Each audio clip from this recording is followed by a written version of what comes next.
Ukraine छोड़ने को लेकर अमेरिका ने एडवाइजरी जारी की है और एडवाइजरी जारी करके यह बताया है कि तुम इमीडिएटली यूक्रेन के नागरिक नहीं हो तो कोई भी व्यक्ति फॉरेनर्स की राजधानी यानी यूक्रेन की राजधानी में रहता है वो इमीडिएटली यूक्रेन छोड़कर अन्य देशों में शिफ्ट हो जाए, अन्यथा रूस बहुत बड़ा हमला करने वाला है। ये हमला क्यों किया जा रहा है, इसके पीछे का तर्क ये है कि कुछ दिनों पहले रूस की राजधानी से काफी हद तक अंदर तक जाकर यूक्रेन ने ऐसे हमले किए थे जिसमें ड्रोन के माध्यम से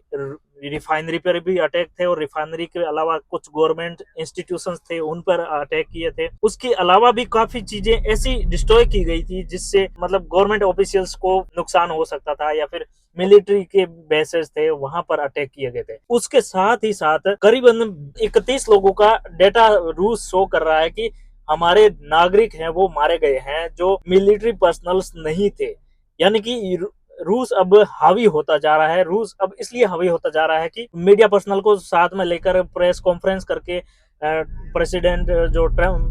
प्रेसिडेंट पुतिन है उन्होंने यह बताने का प्रयास किया कि हमारे ऊपर इस तरह के फिदाइनी हमले हुए हैं, यानी कि ये टेररिज्म है, ये एक war of act of war नहीं है। टेररिज्म की एक्टिविटी के तहत हम ऐसे अटैक करेंगे जो दोबारा मुश्किल पड़ जाएगी यूक्रेन को। यूक्रेन ने कहाँ हमले किए, यानी कि यूक्रेन ने उसी जगह को हम अटैक किया था जहां पर रूस ने यूक्रेनी जो लैंड थी, भूमि थी, उसको कब्जा कर रखा था। यूक्रेन कह रहा है कि ये तो हमारी जमीन है, हमारे लोग हैं, हमारे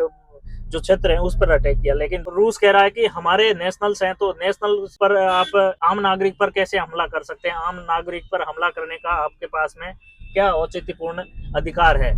यह काफी हद तक यूनाइटेड नेशंस में भी चर्चा हुई थी कि इस तरह के हमले किया जाना किसी भी देश पर के आम नागरिकों को शोभा नहीं देता। आम नागरिकों पर हमला किया जाना किसी भी देश को शोभा नहीं दिया जाता। लेकिन बात ये नहीं है, काफी हद तक ऐसे भी कहा जा रहा है कि अब रूस ने ये दिखाने का प्रयास किया है कि हम किसी भी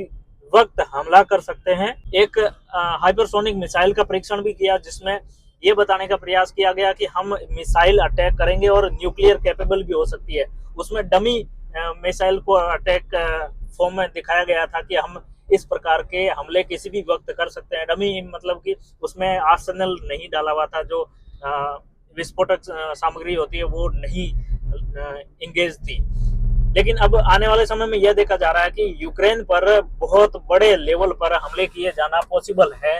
रशिया की तरफ से, और रशिया यदि इस तरह के हमले करता है तब देखने वाली बात है कि आने वाले समय में क्या होने वाला है रूस और यूक्रेन के मध्य, और क्या वर्ल्ड के डायनेमिक्स बदलने वाले हैं, क्या पर्सपेक्टिव हो सकते हैं, यह भी देखने वाली बात है। लेकिन अब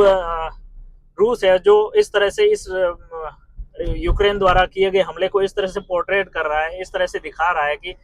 हमारे ऊपर इस तरह के कायराना हमले हम कतई बर्दाश्त नहीं करेंगे। ये कायराना हमला इस तरह से बताया जा रहा है कि ईरान पर अमेरिका ने हमले किए थे और उस हमले में करीबन एक स्कूल पर हमला किया था जिसमें 60 से अधिक बच्चे मारे गए थे। उसको ईरान है वो हर जगह दिखाता फिरता है कि हमारे ऊपर इस तरह से अटैक किया था अमेरिका ने। अमेरिका कभी भी ऐसा राइट विंग नेशंस नहीं हो सकता, या फिर अमेरिका ऐसा क्रूअल्टी करने वाला नेशंस है जो किसी भी देश पर इस तरह से आम नागरिकों पर हमला करता है, इस तरह से दिखाने का प्रयास कर रहा था। अब देखने वाली बात है कि रूस किस तरह से हमले को अंजाम देता है और क्या करता है,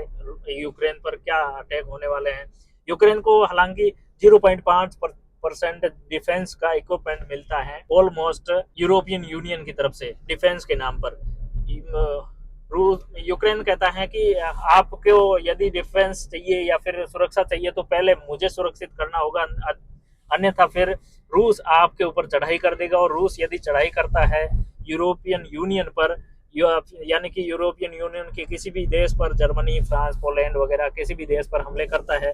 तो आने वाले समय में रूस पूरे यूरोप पर हमले कर सकता है और उससे डैमेज पूरे यूरोप को होने वाला है। यदि ऐसा नहीं करना चाहते, ऐसा नहीं होने देना चाहते तो यूक्रेन के